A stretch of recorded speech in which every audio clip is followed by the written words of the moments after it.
Salut à tous. Nous voici rendus presque mi-juillet, une des plus belles périodes pour le jardin, puisque c'est à peu près à cette période que le potager bat son plein, à peu près. Enfin moi cette année c'est le cas. Voilà, il y a plus grand chose à planter. Hein. Quand je dis bat son plein, le plein c'est le plein du jardin. Le jardin est donc plein de légumes. Plein, on va dire, allez, 98 ou 99%, puisqu'il me reste encore un tout petit peu de place, mais bon, voilà, tout est planté, tout est là. Et donc, évidemment, quand on plante tout ça, à un moment donné, on récolte. Alors, je parle pas de la petite récolte des premiers radis au mois d'avril, ou des quelques salades qu'on a, pareil en avril. Là, ça y est, on commence à récolter tous les jours, c'est quotidien, des grosses récoltes de plein de choses, qu'on va voir maintenant d'ailleurs.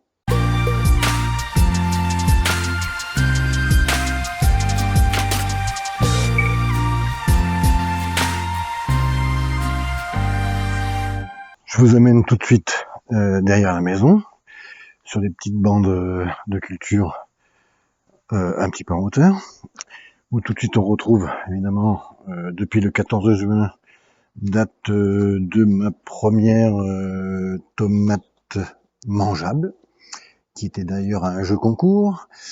Et ben depuis cette date-là, que ce soit sur les deux pieds, enfin sur un pied ou l'autre, hein, on a des tomates, alors pas très grosses, hein, les fournaises sont pas très grosses, mais voilà, tous les jours on peut venir en chercher une ou deux. Alors on fait pas un repas, mais on peut agrémenter avec des concombres ou autre chose, faire une petite salade de tomates. Voilà, donc déjà ça, première récolte, on peut récolter quelques tomates. On va en prendre 2-3, ouais. Et on peut le mettre directement déjà dans le panier que j'ai prévu à cet effet pour la récolte complète de tour de potager. Et on continue. Sur cette petite bande de 1 mètre par 60 cm, j'avais mis un mélange de graines de carottes. Alors il y avait de la Purple Haze, qui doit être normalement violette, ou quelque chose comme ça. Il doit y avoir de la nantaise, et il doit y avoir de la jaune du Doubs, ou quelque chose comme ça. Alors, j'en ai pas besoin de beaucoup, mais c'est juste pour voir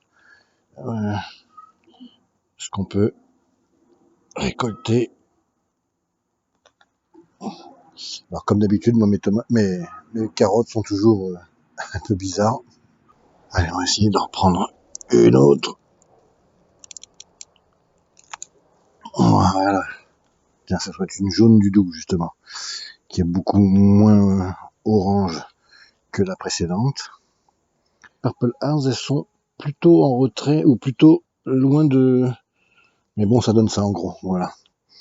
Ça donne une carotte, alors, à contrario de l'autre, qui est plus jaune, celle-là est beaucoup plus rouge. Voilà. Alors ça, on peut le mettre dans le panier.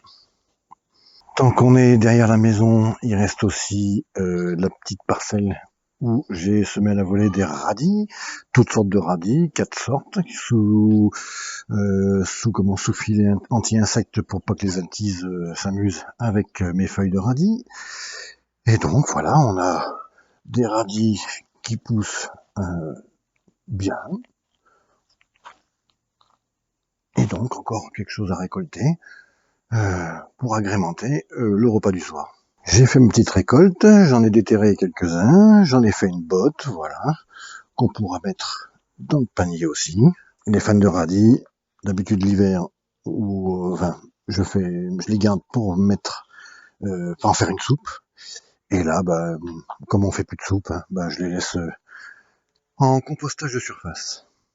Alors, à proximité des radis, j'aurais pu prendre aussi pour récolter une salade ou quelques salades, mais j'ai pas trop envie puisque elles sont pas encore arrivées à maturité pour certaines. On en a mangé 2 il y a pas longtemps que j'ai remplacé immédiatement Mais bon, vous voyez déjà, on pourrait admettre qu'on pourrait presque récolter aussi quelques laitues, ou au moins une laitue. À côté des laitues, les oignons blancs et rouges.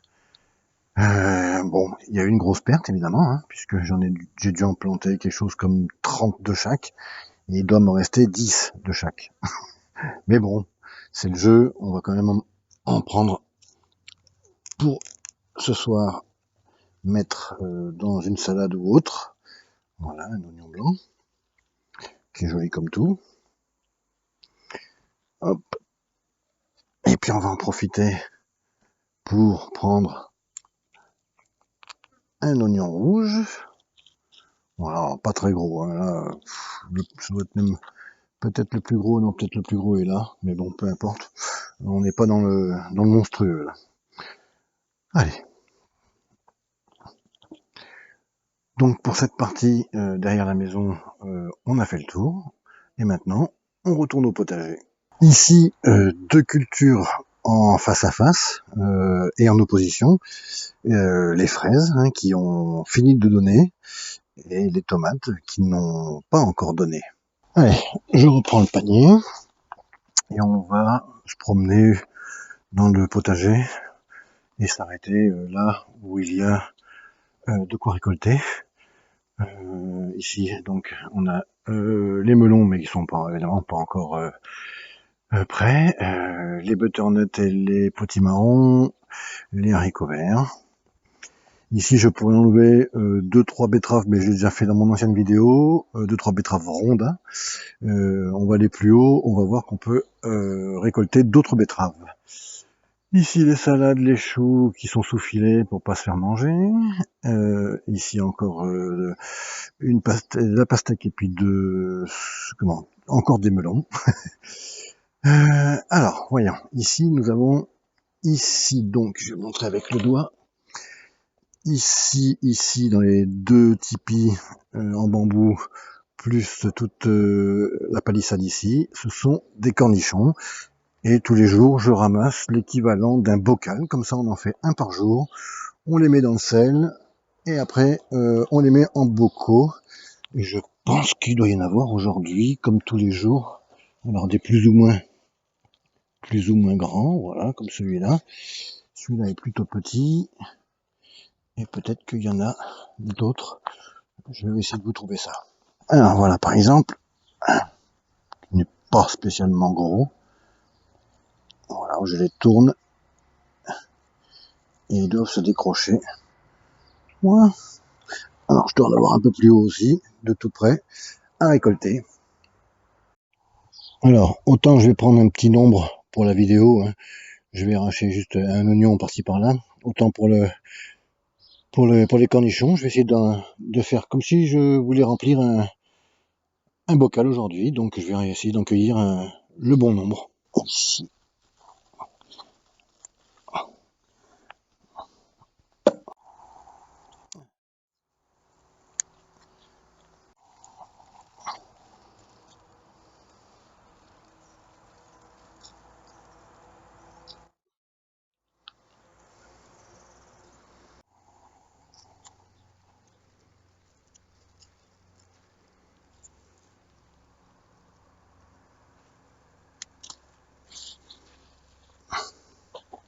Les cornichons, chacun les ramasse un peu comme il veut, enfin, la grandeur qu'il veut, de la taille qu'il veut. Nous, on fait souvent un bocal de gros, un bocal de moyen, un bocal de petit. Voilà, là, ils sont tous à peu près moyens. Voilà, ils seront sûrement moins croquants que les tout petits, et ils sont plus croquants que les très gros, parce que les très gros deviennent facilement beaucoup plus mous. Allez, on bouge pas très loin, on bouge même pas du tout, puisqu'on reste sur la planche où il y a les cornichons. Comme il y avait encore un peu de place entre les cornichons qui étaient au milieu et l'extérieur de la planche, je me suis permis de repiquer toutes mes betteraves. Alors vous voyez tout de suite que le soleil a fait beaucoup de mal. Voilà, tout cramé, ça crame énormément de feuilles de betterave. Voilà. Mais bon, elles ont l'air d'avoir poussé, elles ont l'air d'être bien.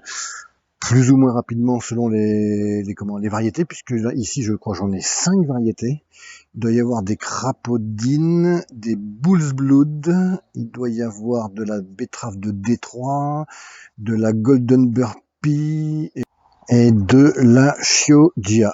On peut voir que, alors la jaune, la golden burpee, elle met un peu plus de temps à pousser que les autres. Voilà, on doit avoir une betterave jaune, normalement. Ou orange, allez, on va dire. Voilà, alors ça, normalement, je dirais pas tous les jours, mais presque. Alors, sinon, bah, on va prendre peut-être une autre. Voilà, ça doit être, je ne sais plus d'ailleurs, une betterave de Détroit, sûrement. Voilà, donc un peu de couleur, du jaune, du rouge. Je vais m'arrêter là, juste prendre une ou deux, parce que après, il faudra tout manger, et on pourra pas.